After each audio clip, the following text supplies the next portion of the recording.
You are watching the World 24/7 on NDTV. I'm Parmeshwar Bawa. Let's begin with the headlines we're tracking at the moment. Trump has announced that Elon Musk and Vivek Ramaswamy will lead the Department of Government Efficiency. Meanwhile, Trump also confirmed he's tapping South Dakota Governor NEOM to lead the Department of Homeland Security while nominating Fox News host and Army veteran Pete Hegseth to serve as his defense secretary.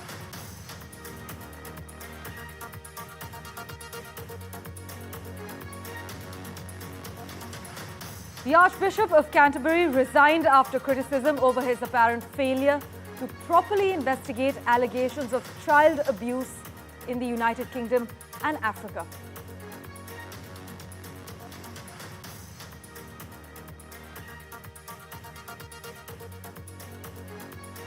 Meta has cut the price of its ad-free subscription versions of Facebook and Instagram by 40% for European Union users to comply with regulatory demands in the region.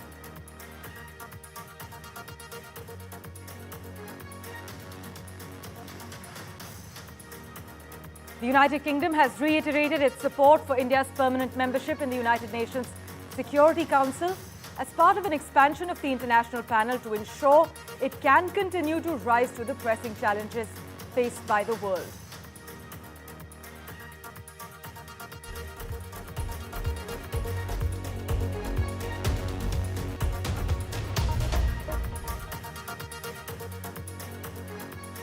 Well, our big focus, US President-elect Trump has announced that Elon Musk and Vivek Ramaswamy will lead a new department of government efficiency to cut government spending and streamline bureaucracy. Now, I'll tell you why this matters. The political alliance between Elon Musk and Donald Trump is officially making the leap from the campaign trail to the White House now. But while the partnership has been in the works for months, one big question remains. What exactly will Elon Musk's role be in this new administration? And with Vivek Ramaswamy by their side, can this trio actually deliver on their bold promises of sweeping change, or will it all be smoke and mirrors? Well, only time will tell if Musk and Ramaswamy can turn their disruptive vision into reality, or if the political calculations just don't add up. But by the way, Elon Musk's super PAC is reported to have spent around $200 million in support of Donald Trump, which set a new precedent for billionaire influence in politics, especially in the United States. By the way, Donald Trump has confirmed he's chosen South Dakota Governor NEOM to lead the Department of Homeland Security. She's a staunch Trump ally and someone whose name was floated earlier this year as well as a potential vice president pick.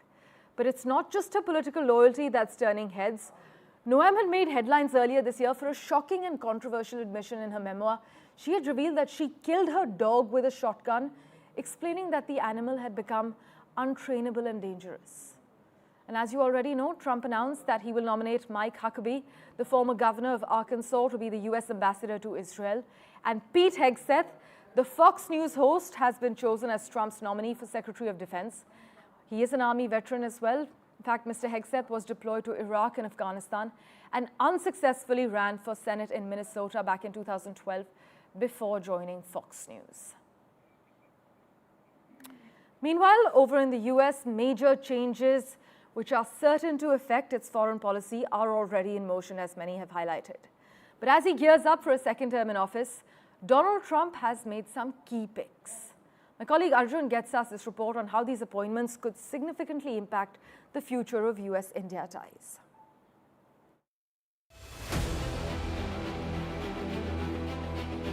President-elect Donald Trump has picked Congressman Mike Waltz to be the country's next national security advisor and is likely to pick Senator Marco Rubio as his Secretary of State. Both key figures have strong ties with India. Congressman Mike Waltz is a former Green Beret with a focus on defense and regional security. As the co-chair of the India caucus in Congress, he has supported policies to strengthen US-India ties. He's also expected to push for deeper defense collaboration between US and India, especially in counterterrorism and maritime security.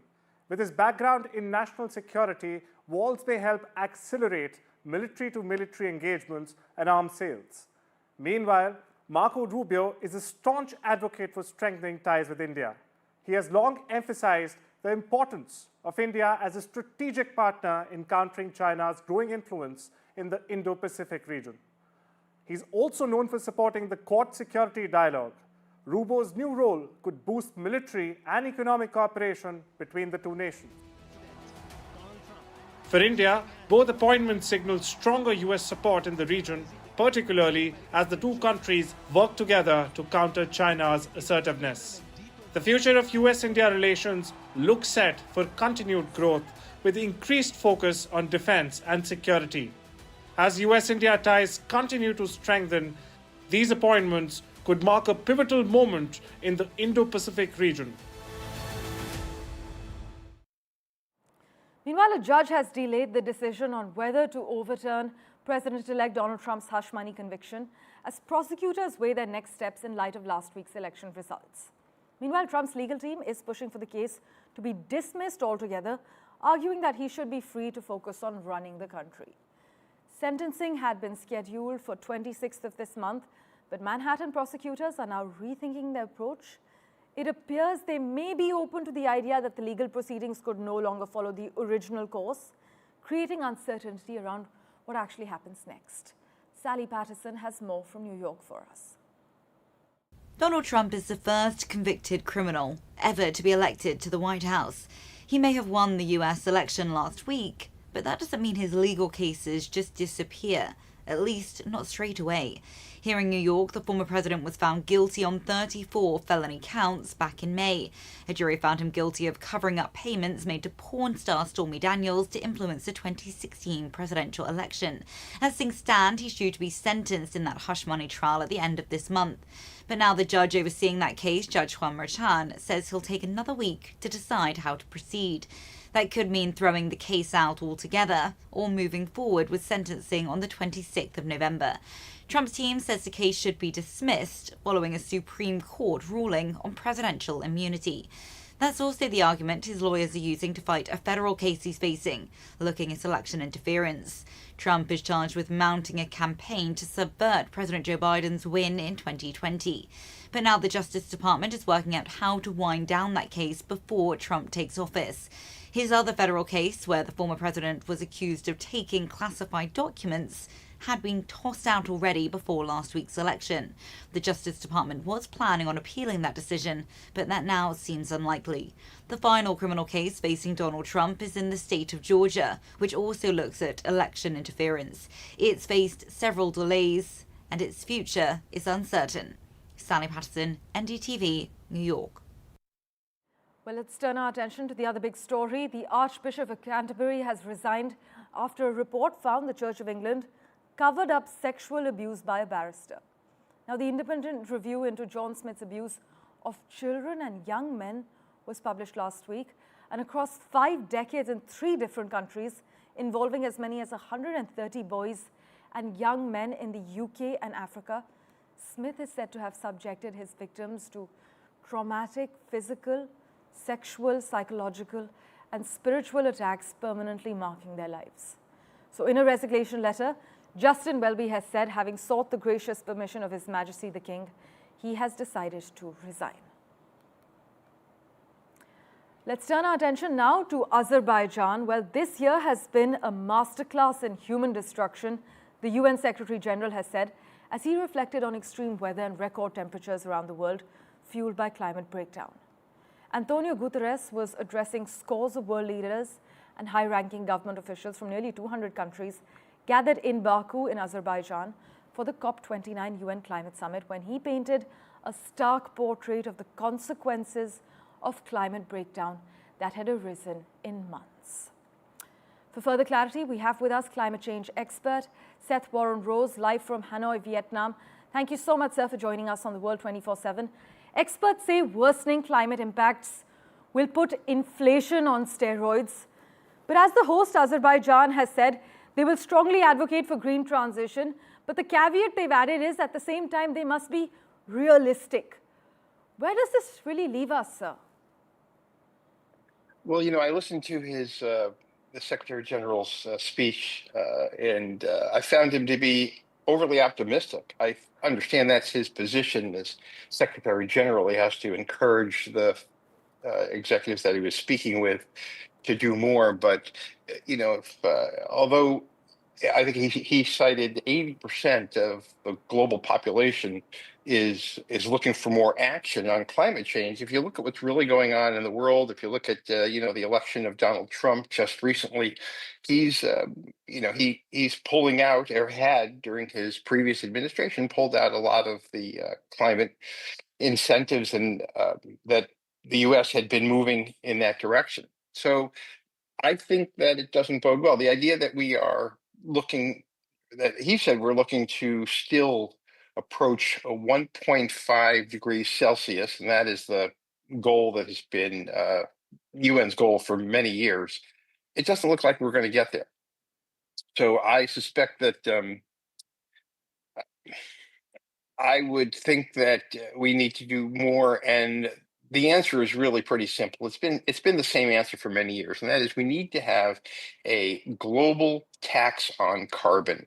I am encouraged because India, as a democracy, is more likely to encourage the moving in the right direction. I think a lot of manufacturing is still going to be in India, so I am encouraged by that. But without a price on carbon, the world is just not going to move in the right direction. If you look at what's going on with artificial intelligence, the amount of energy that they're using, that is going to, that's just competing with what the efforts that we're making now. I'm a big fan of artificial intelligence because it's going to come up with new ideas that we don't have currently. But overall, I think I'm not encouraged. Right. In fact, many experts and climate change watchers have said that they aren't impressed so far by the agenda in Baku. A global tax on carbon is the need of the hour. Now, although leaders like the UK's Keir Starmer, Barbados' Mia Mottley, and Turkey's Erdogan have addressed the summit, the fact, sir, that the heads of government of most of the world's biggest economies have stayed away. What signal would you say this sends to the world, especially the global south? Well, I think that the global south obviously going to be paying the highest price, which is quite unfortunate. And I remember being in Kenya. It might have been 20 years ago. I was in there for a meeting, and at that time, the cost of rice had increased as an American, some small amount. But to the people in Kenya, it was a huge, significant increase.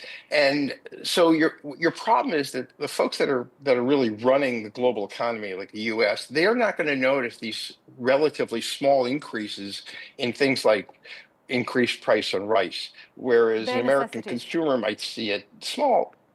The majority of the world is going to be devastated by the things that climate change is bringing. Meanwhile, some countries like Papua New Guinea have actually pulled out of COP, saying it's a total waste of time. What do you have to say to the critics who argue that UN climate summits have produced no results? Well, it has produced results. It just hasn't produced. I would make the argument that it has done some good. And imagine if there was no global summit on climate at all, we'd be in much worse shape. I don't think we can avoid getting to what is probably more likely to be what's called a 2-degree scenario, or certainly looks like we're heading in that direction, which will be devastating. I mean, I just want to make sure that people understand we're talking about floods and fires and food shortages, droughts, lack of. We're talking about climate refugees, and look at the U.S. is now pushing people that are coming to the U.S. We're now pushing them away at the very moment that we need to open our doors and help people around the world do more. So I understand their frustration, but a little bit is better than nothing. Absolutely. In fact, politics, economics, and the climate are fatally entwined. As we know, governments may be feeling the consequences of the worst inflation for decades, but far more serious consequences are in store, as you are highlighting. Thank you so much, Seth, for joining us on The World 24/7. Let's turn our attention now to Canada, where amid fears of an attack by Khalistan supporters, Brampton Triveni Mandir and the community centre had cancelled a consular camp that was to be organised in collaboration with the Indian High Commission to assist retired Indian civil servants who have migrated in continuing to receive their pension benefits. My colleague Vishnu Shom takes you through what's happening in Canada. Dhanraj, let me come to you first. What exactly was the message of the police? Namaskar, everyone.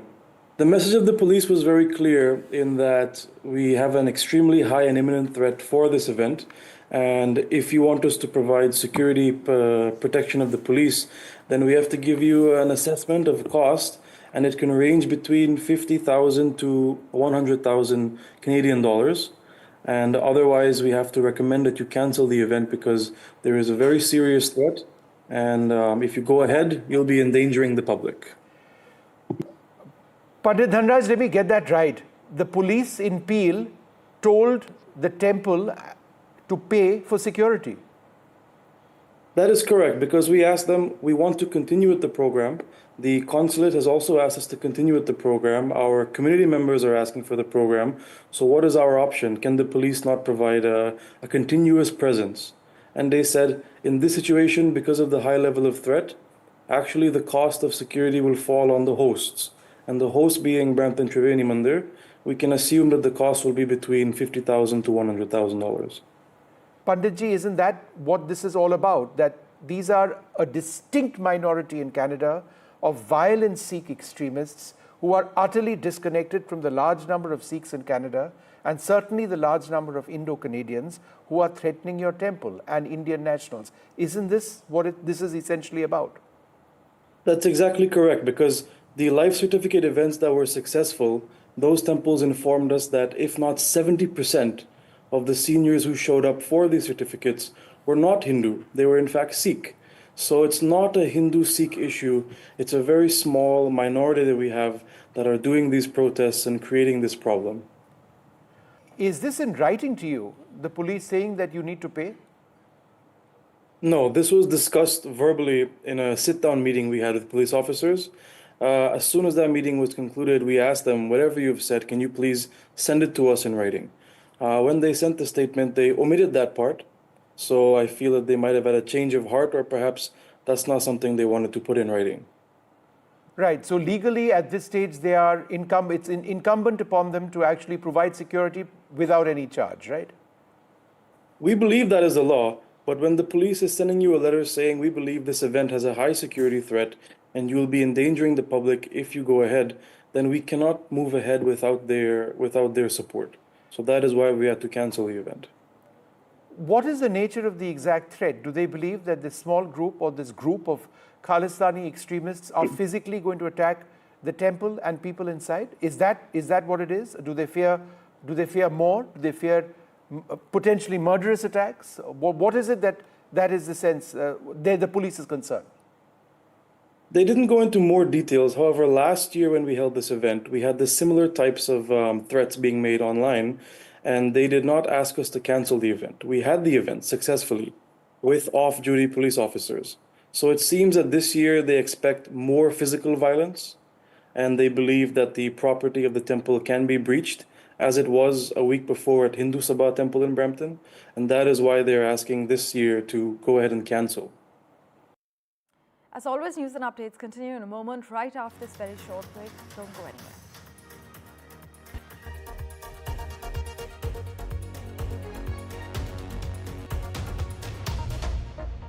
Welcome back. Let's get you a quick update from China now, where at least 35 people were killed after a man drove an SUV into a crowd outside a sports stadium. This is in southern China, and it's the latest in a string of violent incidents to rattle the country. The apparent attack drew a rare public response from Chinese leader Xi Jinping, who said law enforcement should work to strictly prevent extreme incidents.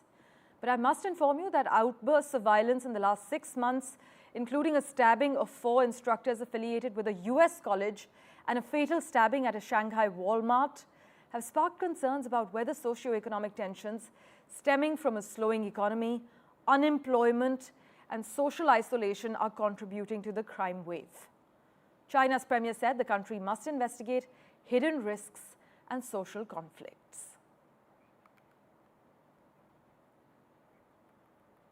In other news, US Secretary of State Antony Blinken has decided not to suspend military aid to Israel despite mounting pressure over the humanitarian crisis in Gaza. The decision comes after Israel took some steps to improve the flow of aid into the region, but the big picture Humanitarian organizations have actually warned that the situation in Gaza is now at its worst since the war began in 2023, pushing the Biden administration into a very difficult position. There's increasing pressure for the US to use its influence with Israel to address the worsening conditions and ensure aid gets through to those in desperate need.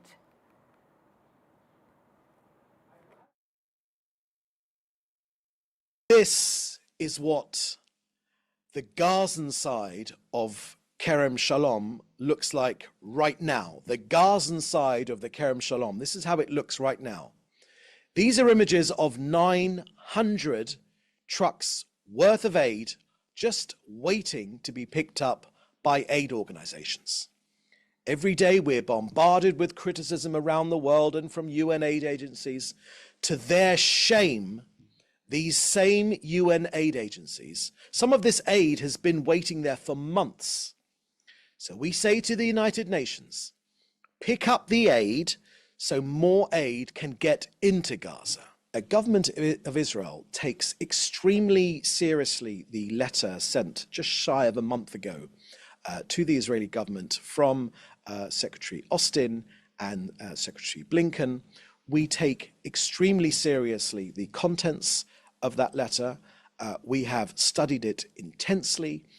We have acted upon it with the best will that we can to get as much aid, which is why we say every single day there is no limit to the amount of aid that can get into Gaza.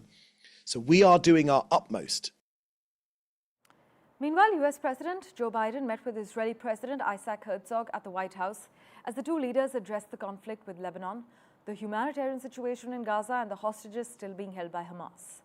The meeting, Mr. Herzog called very productive, lasted about an hour, but Israel's government must meet a deadline today to boost aid to Gaza or face consequences. And Antony Blinken, Joe Biden's Secretary of State, is heading to Europe on a flying visit for urgent meetings on Ukraine with NATO and EU officials.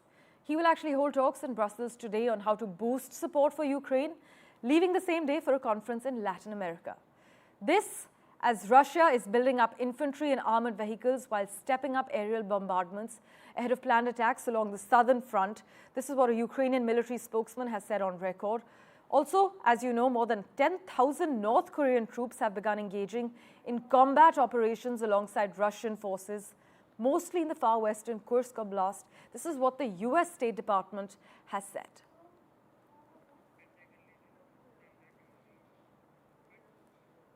Another update from the US, a member of the Massachusetts Air National Guard who leaked classified Pentagon information has been jailed for 15 years. Jack Teixeira shared documents that contain information about the war in Ukraine on the messaging platform Discord. And as per reports, the leak exposed information about troop movements in Ukraine and the provision of supplies and equipment to Kyiv soldiers. This is an important day for our country, for our armed services, for our intelligence community. Today, Jack Teixeira was sentenced to 15 years in federal prison for violating the oath every one of us in public service takes to preserve, protect, and defend the Constitution against all enemies, foreign and domestic. In other crucial news, Meta Platforms is scaling back its targeted advertising for European users as it looks to address growing concerns from the European Union over its subscription model. In fact, in a blog post, the company announced that users in Europe will now have the option to switch to less personalized ads on Facebook and Instagram.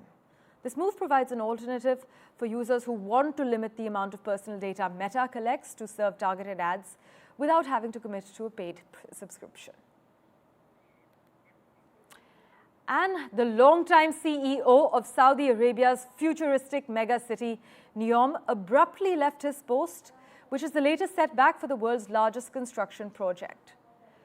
The departure of Nadmi Al-Nassar, who has led the effort since 2018 and reportedly had an aggressive leadership style, marks a major shake-up at NEOM, which is central to Riyadh's ambition to diversify its economy and also become a tourism and entertainment destination.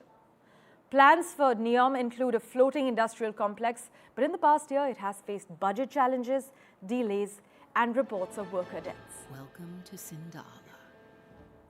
Thank you so much for investing your time and watching this edition of The World 24/7.